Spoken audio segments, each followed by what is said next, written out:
This is episode 248 of the Andrew Hines Real Estate Investing Podcast.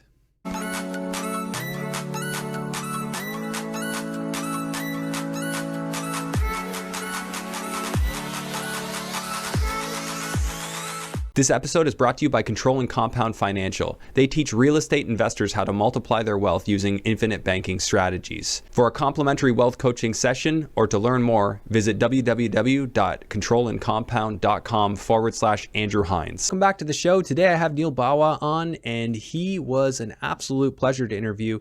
Neal is a statistics guy. He's a multifamily investor. He does new construction development, and he invests across the U.S., and he is incredibly strategic about the cities that he picks. So as you can imagine, Neal is of course considering things like which states do I want to own in, but then he's also considering which states do best in recessions by going back and looking at historical data. He's finding specific areas within cities that are likely to do well based on crime trends. Everything with Neal seems to come down to a statistic, and it was a refreshing interview, very, very different from a lot of what I've covered so far, and something that I think a lot of people can learn something from. You're going to pick up some gold nuggets from this episode, so I'm really excited to share it with you. As always, I just want to ask, if you're enjoying the podcast, please make sure that you share it with somebody you think it could benefit. Also, hit the like, subscribe, notification, all that stuff. If you're an audio listener, please review it and rate it 5 stars. These things all greatly help to get it out to more people. And I also want to remind you that if you're new, I do teach the fundamentals in the first 10 episodes of this podcast. So if you really want to just get into nuts and bolts, you're brand new to real estate investing, that's a good place to start. And then, of course, come right back up to the more modern episodes. Or if you feel so inclined, go through all 240 some odd episodes, because there's lots of gold nuggets in there from all the different guests. So with that said, let's go ahead and jump into episode 248 with Neal Bawa. Hello and welcome to the Andrew Hines Real Estate Investing Podcast. I have Neal Bawa on the show. And Neal, I think you're in California, is that right? That's right. I live in the San Francisco Bay Area. Awesome. Okay, so we're doing a long distance session here, and thanks for doing this. If you don't mind, tell me a little bit about yourself. Sure. I am a technologist, a data scientist. I've had a successful tech career and a successful tech exit, and I got into real estate, which is now kind of the day gig, by investing into real estate on my own for about 10 or 11 years, primarily for tax benefits, and got addicted to real estate and decided I wanted to be the data science guy in real estate. The nickname that people use for me now is the mad scientist of multifamily, but I'm known well in the syndication industry. About 1,000 investors, and the portfolio is about $1 billion, 31 assets in 10 states. Lots of geeky, nerdy investors who like the use of data science in real estate. Cool. Well, we're going to take advantage of this then. Tell me high level. Let's start with like markets that you look at and look for, what you determine to be a good market and a bad market. We'll start with that, and then we'll get into the deals and what you're looking for.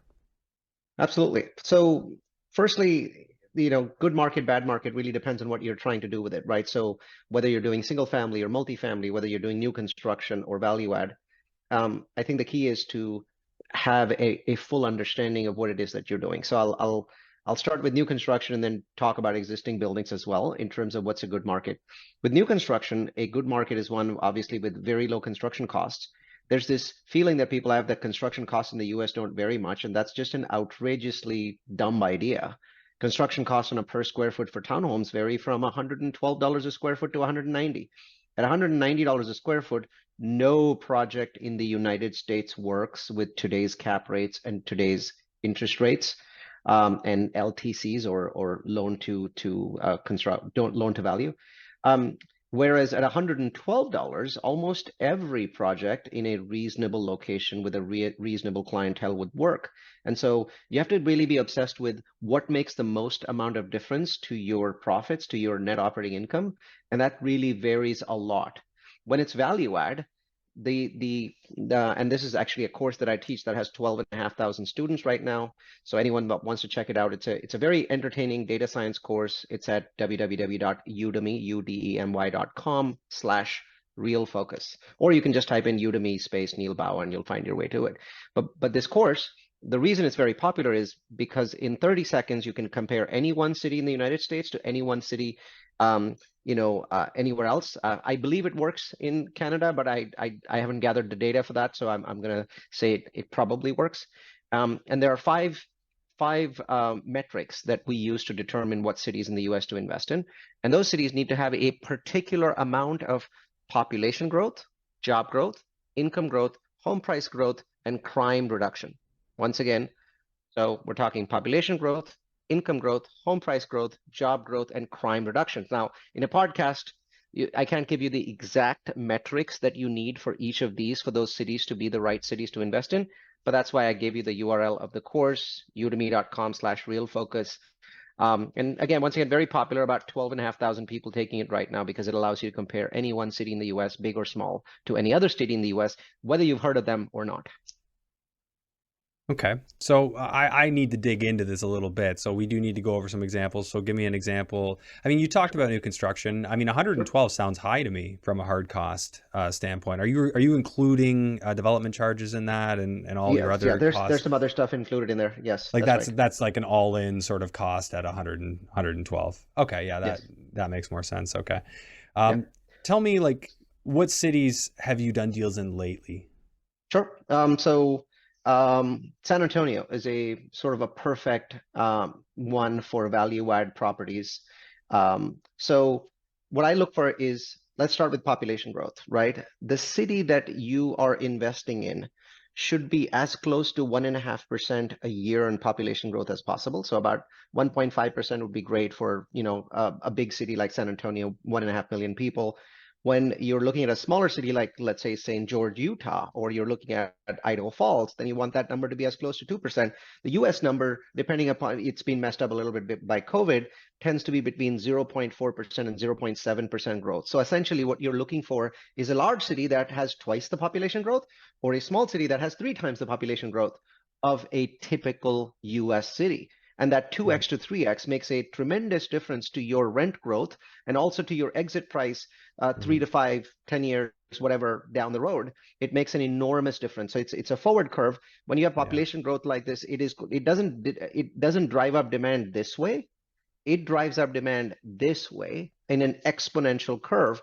So if you're exiting 5 or 6 years later, you can get outrageous benefits for that. Yeah. Same thing for job growth, right? So 1.5% job growth is fine, but look for 2, look for 2.5, look for 3. There are cities in the United States that have job growth at 3.5% and 4% and even 5%. And at Mhm. 5%, you cannot lose money in a market because it's just such an outrageous amount of rent growth, such a disgusting amount of rent growth, frequently 10, 11, 12% rent growth in a year, that all of the mistakes that you've made get covered up.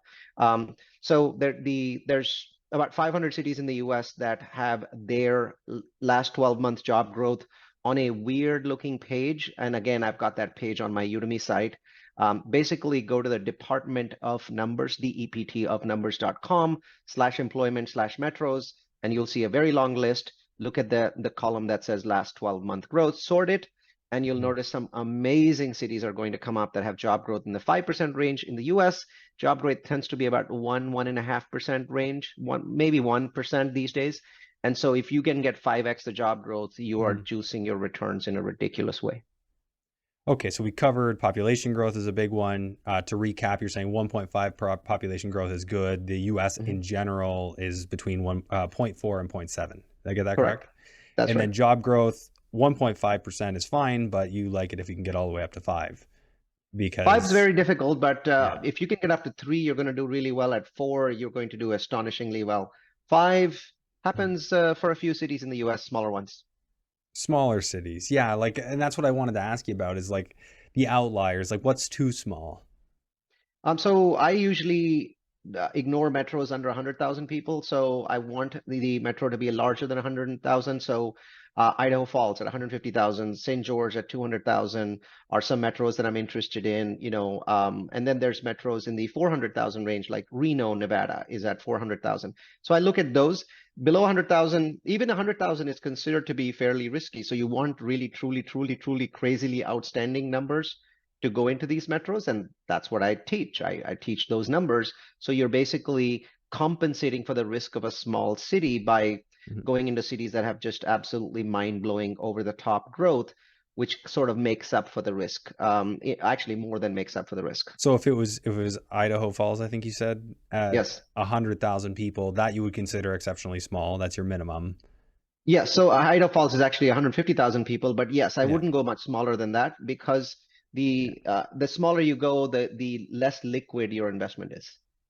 That's true. Yeah, it's going to be a little harder to sell it. So if you're going to go into Idaho Falls, then what are you going to expect to see there? Is that where you're going to expect to see the 5% job growth? It bounces back and forth. So obviously job growth numbers change even in the best markets in the US. So there are no markets in the US that stay at 5% continuously, Hmm. but Idaho Falls, St. George are typically markets that will bounce between 3 and 5%. Keep in On an mind that annual this what basis, like on one an year to the annual basis. next, one year to That's the right. next, it might be Well, 3, 5, 4, somewhere in there. yeah, but I mean, honestly, what I do is because I'm obsessed with data, I'm a data scientist and I look at data all the time. The site that I just mentioned to you, right? DEPT of Hmm. numbers.com/employment/metros, I actually look Hmm. at it every month. So Okay. each month the numbers change because it's the trailing 12 months. And I Right. want to invest in cities that continuously bounce between 3 and 5% in job growth. And if they don't get up to 5%, I don't care. Now, when I'm looking to invest in larger cities, I'm looking at larger cities that'll bounce between 2 and 3.5% job growth. So Los Angeles is never going to get up to 5% job growth. Small markets can because they very often just run out of people. Large markets Hmm. don't run out of people very quickly. People from the outer edges come in. And so big cities, 2 to 3.5, maybe something of the size of Los Angeles or Yeah. Seattle. Small cities, 3 to 5. Okay. And the ones we've gone through, obviously, population growth, job growth, those are Mhm. seemingly your top two that you're Yes. looking at.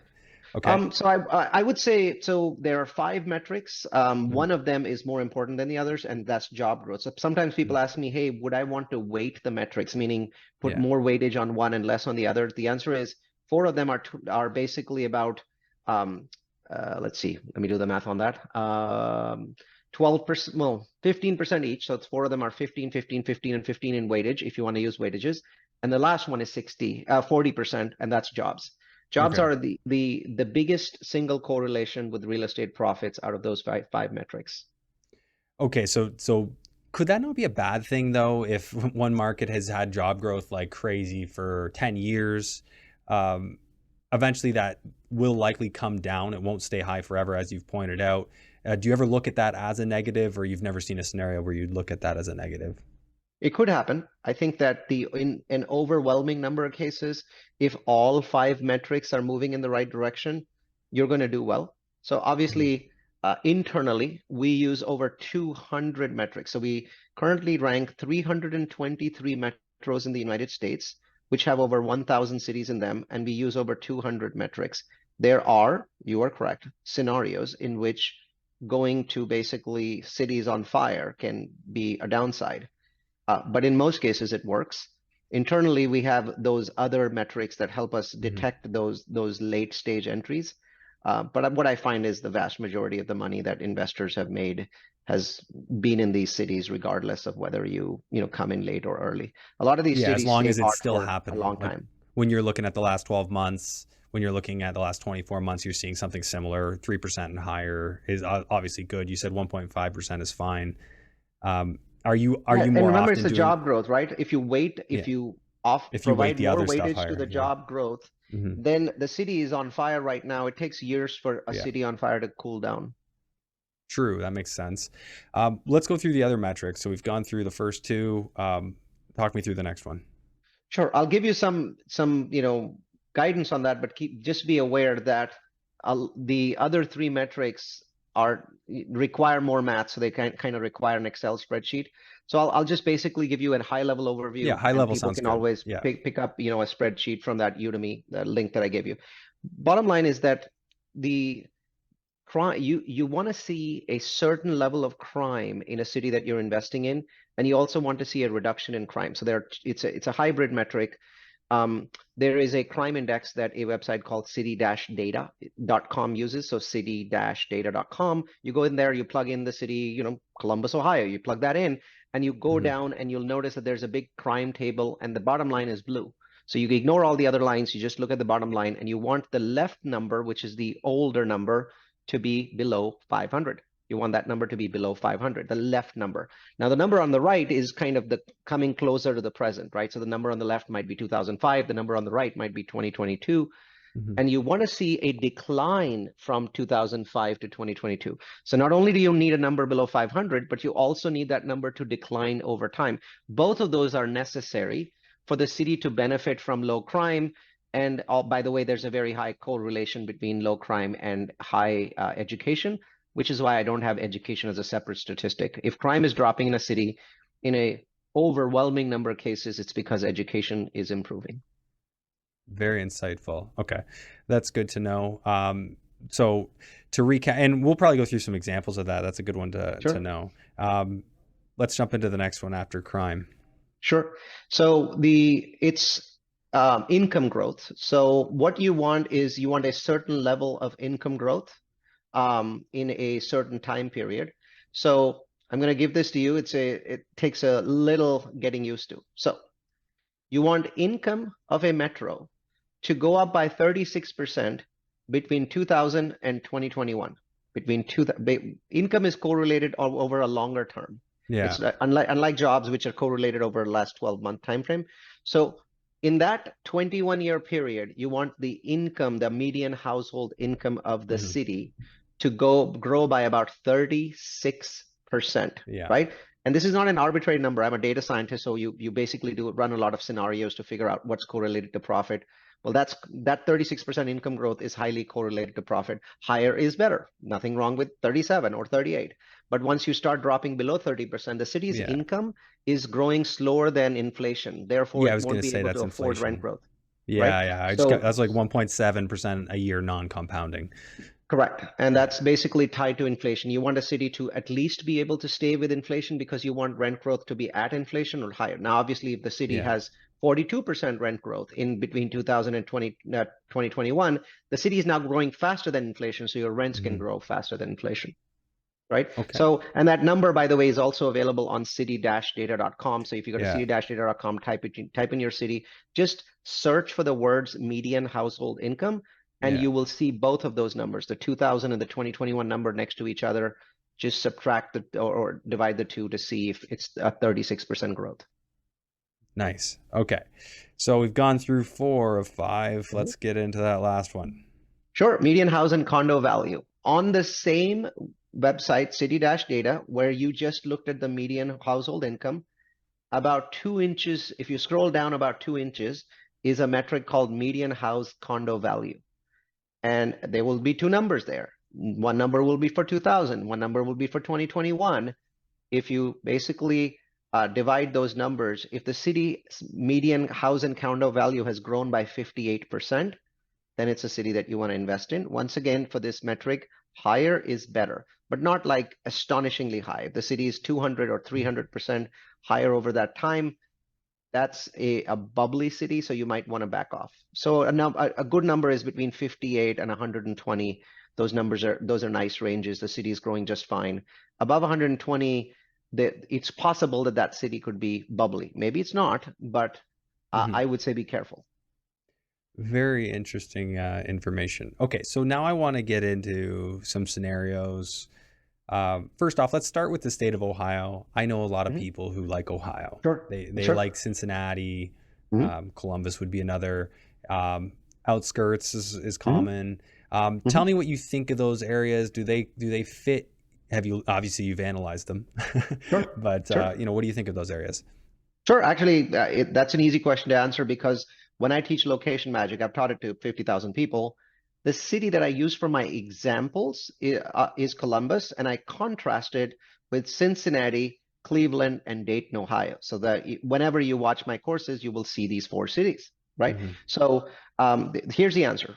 Of the 4 main cities in Ohio, one is a rock star. I call it the jewel of the Midwest, and it is Columbus.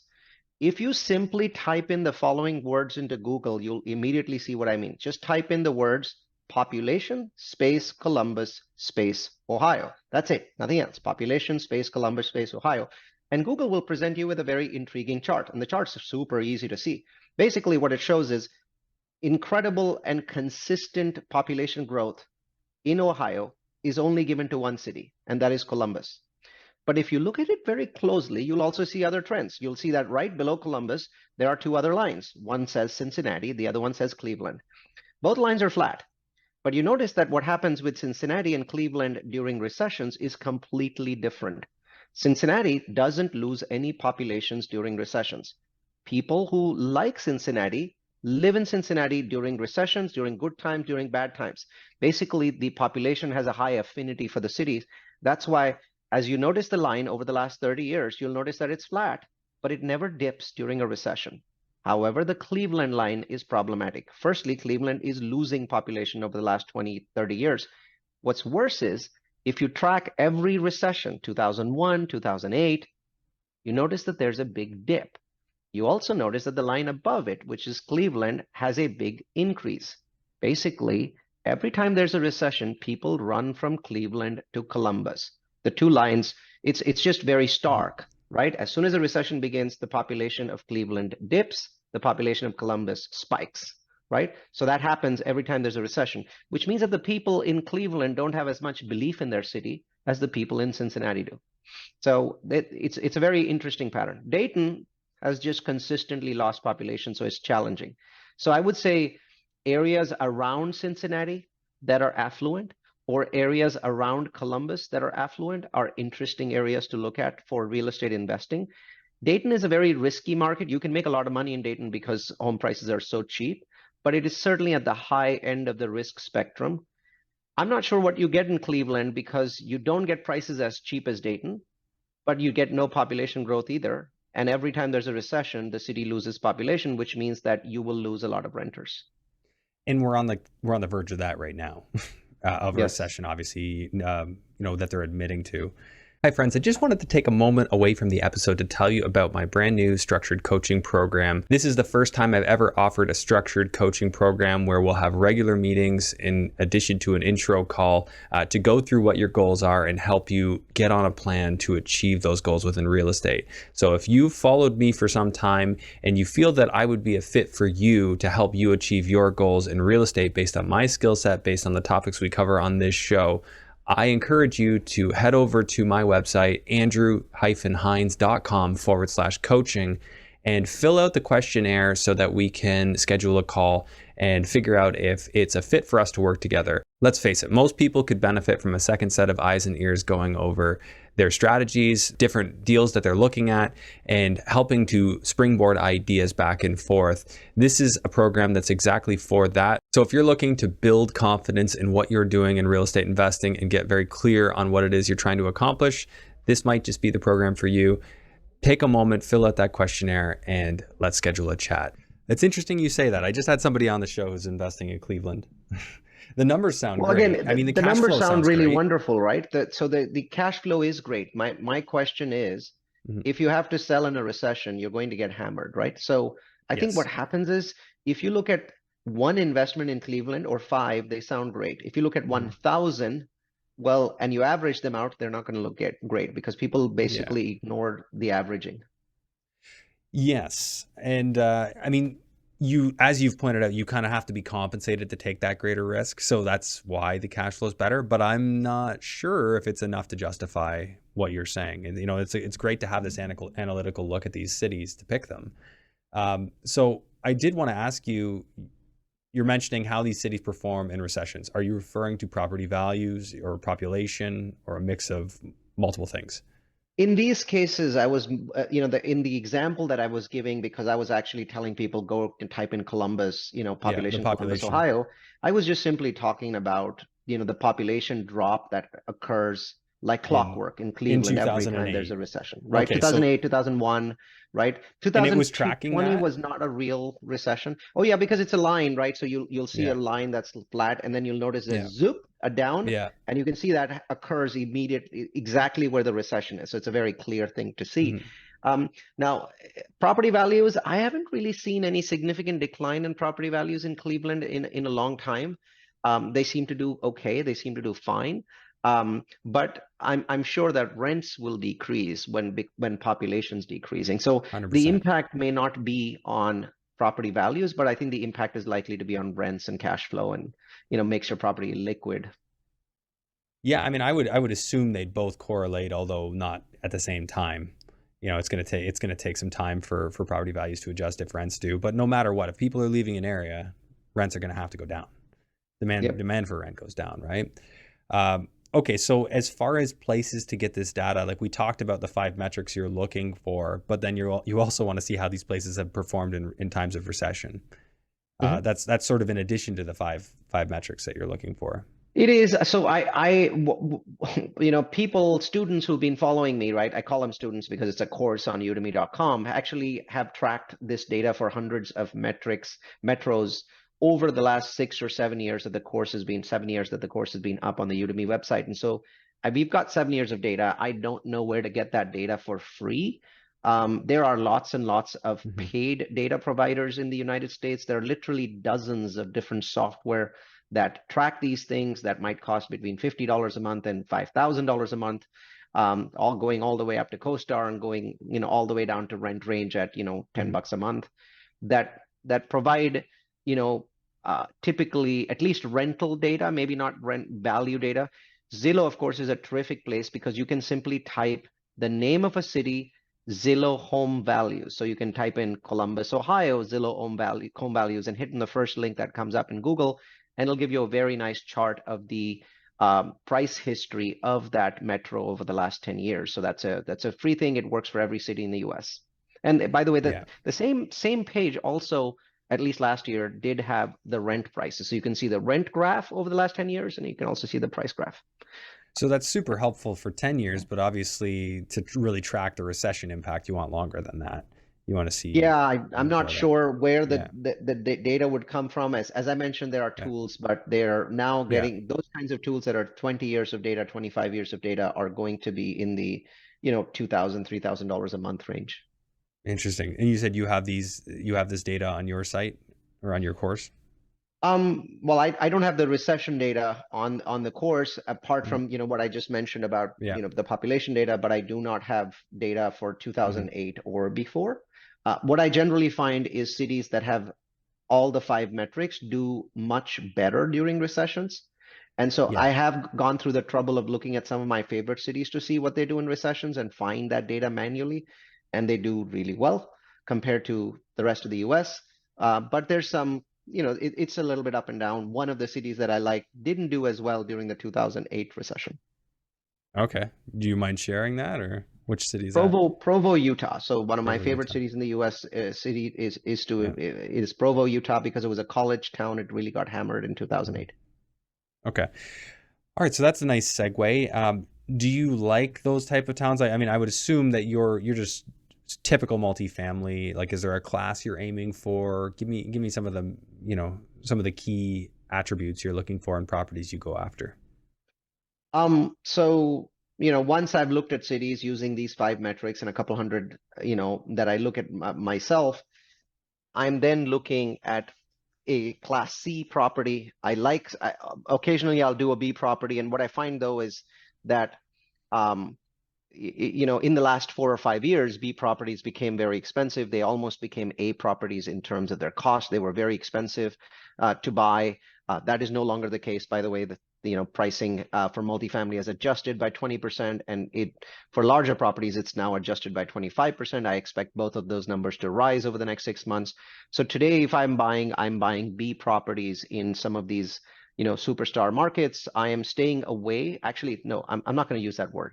I'm not buying in superstar markets because superstar markets, basically 15 or 20 markets around the US, have an astonishingly large amount of delivery, new construction delivery coming in the rest of 2023, all of 2024, and the first half of 2025. So markets that I typically recommend, I am now telling people to stay away from them. Austin, Phoenix, Nashville, Miami, those kinds of markets, Dallas. These are really great markets. There's absolutely nothing wrong with them. They do really, really well on the metrics. But I'm just telling people, hey, if you want to buy in these markets, and you should buy in these markets, they're amazing, just buy in the first quarter of 2025. so you can avoid the rent declines that are going to come in with a very, very large amount of units getting delivered into a market that really, because of a recession coming up, has negative household formation. So there's less households, and now you have all these huge numbers of units coming in. So I'm looking at these, second tier markets that are still fast growing, but do not have a large amount of delivery. So right now, if I had one word to share with people about how to buy value add properties in the United States, that word would be absorption. So we all use a software called CoStar, and that tells us what the absorption of a market is. All the superstar markets right now have either negative or extremely negative absorption. When you say negative absorption, like I think of absorption rate as how fast units get picked up. Units go for rent, how quickly do they rent out? So if only 10 out of 100 new units rent out in a year, that'd be 10% absorption rate. Would that be accurate, or you tell me how you calculate it? Absorption is a number of unit count. So it's, for example, you can say the entire city, if you're looking at a city instead of a submarket, the entire city of Austin might have a negative absorption rate of 6,000 units. What that means is the city's income, job growth, population growth, and household formation was sufficient for it to absorb 6,000 units, but it's delivering 10,000 units. So it's delivering 10,000 units, it absorbs 6,000 units, so that gap is minus 4,000 units, and that gap is going to lead to lower rent growth because the 10,000 units are still going to get delivered. So now those 10,000 units are fighting over 6,000 units of absorption, and the only way to do that is discounting the rents. Wow. Okay. Yes, that makes a ton of sense. So those are some cities that I've definitely heard great things about, and obviously that's going to affect the supply there, and equilibrium price is going to drop. That makes sense. It could normalize within a few years after that, Neal. So would you suggest that, for people with a longer time horizon, that might still be okay? You're saying buy before a certain date, get a renter in, and then wait it out, or get renters in because you're not just looking for one. Yeah, I mean, it really depends, right? If you're doing single family, it's a little risky to go into a city that has huge amounts of absorption, dislocation. You might not get a renter for months, and obviously single family is riskier because you've got either 0% occupancy or 100% occupancy. But even with multifamily, I think it's risky. So I would say these are wonderful cities. You've invested in them in the past. You will invest in them again in the future. Just skip until January 1st, 2025. Otherwise, you're just buying grief and you're not really getting much value for it, because today you can get a 20% discount in every market in the United States, with the exception of Miami, which is a bizarre market. You can get a 20% discount everywhere. And in these markets, you might get a 22 or 23% discount. I mean, for that additional 2 or 3% discount, is it worth that risk? I don't think so. And when you say you can get a discount in those markets, are you saying a discount over what the highs were? Yes, March for multifamily, the peak of the market was March 2022.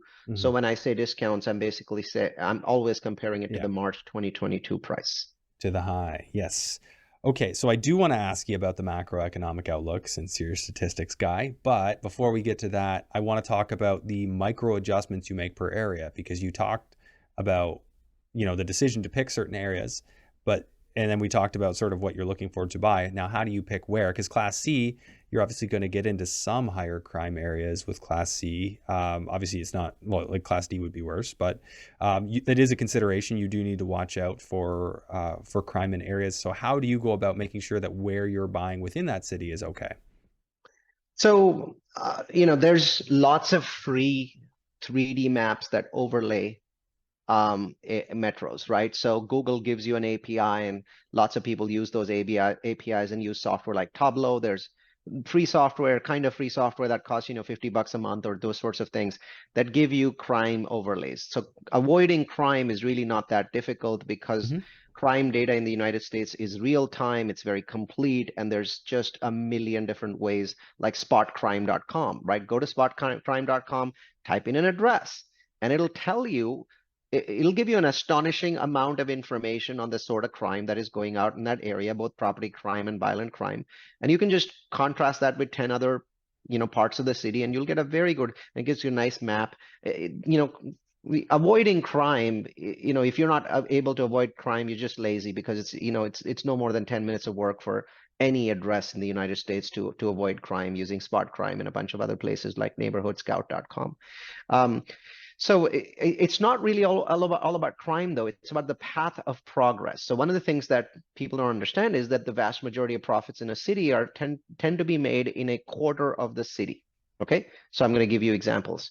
In Houston, the path of progress is northwest, the quadrant that is northwest that has Spring, Texas in it. That quadrant is where the money is in Houston, and you're always going to make greater money there than in the other three quadrants. Not saying the others are not profitable, it's just you're working harder and making less.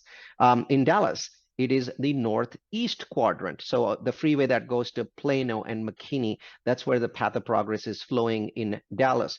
So and almost every city meets this rule. In San Antonio, it is the northwest quadrant, which is where the South Texas Medical Center is, and they've got built very fancy stuff there, like the domain or the Dominion, which is a very, very, very, very large gated community. That's the path of progress. So you've got to understand, where does the path of progress flow in whatever city you're investing in, and that's very critical. One of the ways to do that, and there are some free ways to do this as well, is to look at Publix, Whole Foods, and Starbucks. Publix, Whole Foods, and Starbucks are considered to have the best path of progress teams. So you want to look at how many Publix, Starbucks, and Whole Foods have opened in that market that you're in over the last 2 or 3 years, and compare that to other markets around it. Hopefully, your market is better. Is there an easy way to look that stuff up? Like that, something that tracks those things? Because it's not easy. Like I go onto Google and I search Publix, I just get a bunch of locations. I can't see when they opened. No, I think that you've got to go to Google and search for software that tracks, Yeah. retail outlets, and then basically buy a Yeah. subscription. Most of them are not expensive, and you only have to buy them for a single month, and Yeah. then you can cancel them.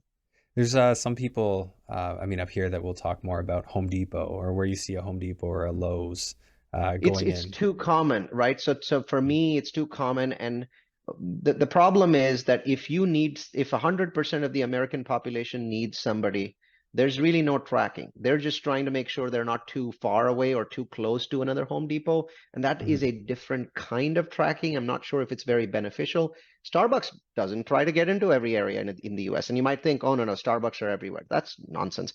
Really, if you carefully look at where Starbucks puts his stuff in, they're in about 25-30% of a 1 mile radius of metros, and they're very, very careful about that. Yeah, it's super interesting approach to take. And um, can you talk a little bit about how you've sort of outperformed, or what kind of results you've gotten that you think are sort of unconventional or not typical? I've exited 7 properties with hundreds and hundreds of investors. They made 47% annualized. Now, do I think that that was me? No, actually, it wasn't. I think that my analytics boosted their returns by maybe 12 or 13%. And because in the time frame that I've been investing, a lot of people have done really, really, really well, because the market was, all ships rising. So I think I could have made maybe 32, 33% instead of 47% annualized in that time frame. Obviously guesses, but I've seen how in certain markets I did much better while my contemporaries struggled, because they really weren't hyper focused on going into markets where everything was looking good, all the time, and they were happy. They'd get into a market like Houston, nice market, but Houston goes up and down. It's one of those cyclical, highly cyclical markets like Las Vegas. And so once these people were in, they would stay in. They would say, like, we've got connections here, we've got teams, we can perform better. All of that is true, but from peak Houston to bottom Houston is a huge difference in profit. Yeah, and I think that all investors have that. I'm set up here. I don't want to move. I don't want to keep moving on and go to a different market. Well, Okay. then they're not data scientists.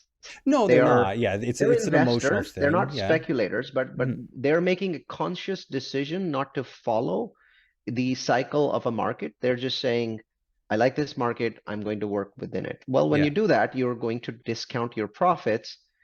It's not a terrible idea to do. I'm sure most investors have made trillions that way. but it's not the sort of technology-driven approach that people like me take. Okay.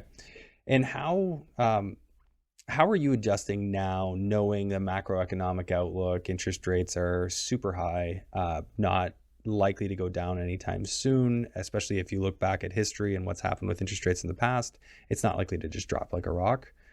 So knowing that recession is looming, how are you adjusting, or does your game plan stay exactly the same? Your metrics stay exactly the same? No, the game plan has to change. Things that worked 3 years ago don't work today. Cap rates are different. Um, so there's good and there's bad. So let me tell you, I'm going to again break it up between new construction, value add. So with new construction, I've actually frozen some of my projects. I've gone to investors and said, hey, I'd like to wait 18 months because my interest rates for new construction are up to 10%. Well, at 10%, I'm taking significant risk on the property. What if I get stuck in the middle of it? Then there's no recourse. I'd like to just freeze. So a number of my projects have frozen. On the good side, with new construction, right now is an absolutely gobsmackingly awesome time to do what is known as land squatting. Land squatting is not the process of buying land. Land squatting is the process of going to somebody, obviously a track record and money in the bank helps, but going to somebody and saying, hey, I would like to buy your piece of land. Maybe it's 10 acres and I want to build some townhomes here. And I'm going to take 6 months of investigation period. And during that time, I'll give you a very small deposit. So on a $2 million piece of land, I might give you $30,000 deposits, very small, right? And I'll take 6 months to investigate. And then after that 6 months, this $30,000, it goes hard, meaning I can't get it back, except if I don't get government approvals, and I have 12 months to get those government approvals. So now 6 plus 12 is 18 months. So at the end of 18 months, obviously I can slow down and speed up my government approvals. It's completely within my control, right? And so now 18 months have gone by, and either I buy the property or I walk away from $30,000. This is called land squatting. Now I have probably spent another $100,000 on preparing that property for shovel ready, the permits and the architectural fees and blah, blah, blah. But if you have a modular product like I do, which is basically a townhome widget, and I sort of spread it around, my architectural costs are extremely light. Bottom line is this. Today I can squat on a piece of land for $30,000. So right now I'm squatting on 50 pieces of land, 50 different projects, and I've basically only put in $1.5 million. 12 months ago, that would have cost me $20 million to do. And today it's $1.5 million. So it's an incredible time to enjoy this process of land squatting, and I'm absolutely having an absolute blast with it. But other than that, the projects that are ready, I've just frozen them for the next 12 to 18 months. I do not believe interest rates will stay high. And no, I do not believe, Andrew, that you're correct when you say interest rates, when they go up, they do not come down immediately. That is incorrect. The Federal Reserve has raised interest rates 9 times since the Second World War. Only in one instance did they stay high 18 months after they reached their peak. In most cases, interest rates dropped significantly within 9 months of the peak. I believe we are at peak, given the extraordinary crisis that is going on that most people don't know about with treasuries, where basically they've risen to above 5. This is the end of the cycle. So we reached our peak back in June, which means I think that we will see some interest rate reductions maybe a year from now. The Fed's not in a great hurry, and I wouldn't be in a hurry if I was the Fed. But you should see significantly lower rates in 2025 and much lower rates in 2026. Not the kind of rates that we saw in 2021. Those were crazy. They'll never come back. I hope they'll never come back because they cause bubbles. But the rates closer to 2019, you should see them in 2026. So it seems like a long time, but it's actually fairly short, and we should see rate drops next year. Okay, so that's interesting. I have and I based what I said on just knowing what's happened here in the 80s. We had interest rates go up to about 18%, and it took until the year 2000 for them to sort of come down to like 6%, where they stayed until 2008, where then they sort of dropped down into the 3% range and hovered around there until the lockdown started, and then of course now they've shot up with that's one way of looking at it, right? So it might have taken 12 years from rates to get from 18 to 6%, but for business to flow, for people to get back into the real estate market, Hmm. It's not about where the rates are, it's about how much they have declined. And so between 1984 and 1985, rates declined by 500, 600 basis points. And that allowed the real estate business cycle to normalize. Hmm. So people made lots of money in real estate in the 80s, and they made lots of money in the 90s because the rates were much lower, right? Right. Bottom line, though, is the Fed usually does not wait a very long time when they reach peak to start dropping rates. Because remember what the Fed's goal is: to put the economy into a recession and then to make that recession as shallow as possible. That is the Fed's Yeah. goal. They don't state it that way because that panics the markets.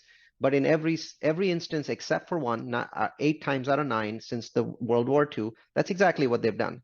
7 of those recessions were shallow, one was deep. Hmm. 2008, different kind of environment. And then the ninth time they did avoid a recession, but they very, very, very barely avoided it because if growth had even been like 1 decimal point lower, it would have been counted as a recession. Okay. That's yeah, that's super valuable information and an interesting way to look at it. So you're expecting some sort of decrease, not necessarily to drop back to 2019 level or sorry 2020 levels, but somewhere in there. Yeah. Yeah, I mean, I think you need, a COVID style crisis for rates, for the Fed funds rate to drop back down to zero. But the, a inflation rate of 2%, which is what the Fed's after, usually correlates with a Fed funds rate of 2.25. We are currently at 5.5. So Yeah. that difference between those two is the unusual nature of inflation. There is absolutely no Mhm. reason, no rhyme or reason that the Fed would want the rate to be higher than two and a Yeah. quarter if they felt that inflation was coming down. And the only way to really kill inflation, once again, the Fed doesn't say it, is to cause a recession. Recessions are negative demand. Negative demand and positive inflation don't happen at the same time. Okay. Yeah, that makes lots of sense. So, Neal, closing thoughts, like where do you see opportunity right now, knowing where the market is? Where are your spidey senses taking you? And give me the high level. One is built to rent. I think that there are 18 million American families that make between 60 and $85,000 that simply will never be able to buy a home. And those people do not want to live in apartments. So BTR, which is basically, for the most part these days, BTR means townhomes, rental townhomes, I think is an incredible growth market. I think we're going to end up with 3 or 4 million of these townhomes in the United States over the next 10 or 15 years. So great market to get started. It's very early. That we haven't even hit 100,000 BTR units in the United States yet. And I think we're going to end up with 3 or 4 or 5 million because that is the replacement single family dream for people that want to live in a single family but never have a chance of qualifying for a loan based on their current income. And we're talking about very large numbers. Could be 6 million families, 18 million. I've seen both numbers. Either way, we need a lot of those units. And second, if you're in multifamily, why aren't you buying now? At the same net operating income, prices are down 20% from peak. They will be down 25% in the next 3 or 4 months. That's about as big of a discount that you will ever get on multifamily. This is a terrific time to buy. I'm one of those guys that was saying in early 2022, don't buy, don't buy. Doesn't make sense to buy. I didn't buy. So now I'm at the point where I'm like, okay, well, I'm validated. I waited and it's time for me to be greedy. So my mindset right now is I'm filled with greed. Okay, so you're bullish on the market right now. You're going to go ahead and take advantage of these opportunities. Are there any specific cities that just seem poised right now? Not really. I mean, thanks to high interest rates and the fact that, some of these superstar markets have a lot of inventory coming in, discounts are available pretty readily. You can get a discount Mhm. of 20 from peak easily. If you push, you can get a discount of 25. If you really want to wait for another maybe 3 to 6 months, and you might even get 30% from peak. So there's just a lot of availability. Right now, there's not a lot of inventory, but with this latest increase in treasuries that happened here in October 2023, a lot of people that have been waiting for some miracle to happen will capitulate and bring their properties to market. So I suspect that we will have a flood of these properties early next year. So great time to be on the lookout and analyzing properties to hopefully make a move. Yep. Awesome. Okay, Neal, where do people find you? What do you want to share with them? I'm the only Neal Bawa on the World Wide Web. So it's type in Neal space Bawa. You'll see hundreds of podcasts on, dozens of webinars that we conduct. Our course, type in Udemy, Udemy space Neal Bawa, Or if you want all of our content, we publish content that 25,000 people consume. All you have to do is go to multifamily followed by the letter u.com. That's multifamilyu.com. Awesome. Well, thanks so much for doing this. I know that my listeners and viewers got a real treat with this one. So I really appreciate it, and hope we can connect again in the future. Sounds good. Thanks, Andrew. Okay, thanks, Neal. Hey, friends, I'm sure you've been noticing that cash flow is getting a bit tougher with these higher interest rates. This is why I've noticed a lot of investors shifting over to a more passive approach and also to optimize their overall returns. Tune into my passive real estate investing webinar that I'm hosting on November 8th, 2023 at 7 p.m., where I'll have special guests Carmen Campanero and Nick Wright talking about what private equity is, how you can invest in it, what private REITs are, and how you can even have your TFSAs and RRSPs invested in real estate where it would otherwise not be possible. Space is limited to this webinar, so please take a moment now and register your attendance at www.andrew-hines.com/webinar, or go ahead and use the link in the show notes of this episode. I'll look forward to seeing you there. Infinite banking in under 60 seconds. We've all got to save our money somewhere, and we think that a high cash value life insurance policy is the perfect place to save it. Why? We're going to save our money inside this policy, and it's going to grow tax-free. Down the road, we're going to get hit with an emergency or an opportunity, maybe a chance to buy a business, real estate property, an income producing asset. And instead of withdrawing from our savings account, we're going to leverage that asset. We're going to borrow the insurance company's money, and we're going to invest in that opportunity. Our money is still inside of that policy, compounding, uninterrupted, tax-free, and our money's outside in this investment opportunity. We're going to rinse and repeat, all while providing a death benefit for our families. Down the road, we're going to retire. Now we retire with a high cash value life insurance policy with a lot of cash. We're going to start taking those policy loans again, but this time we're never going to pay them back. When I say never, I mean we're going to pay them back with the death benefit when we die, and our families are going to get left with the rest completely tax-free.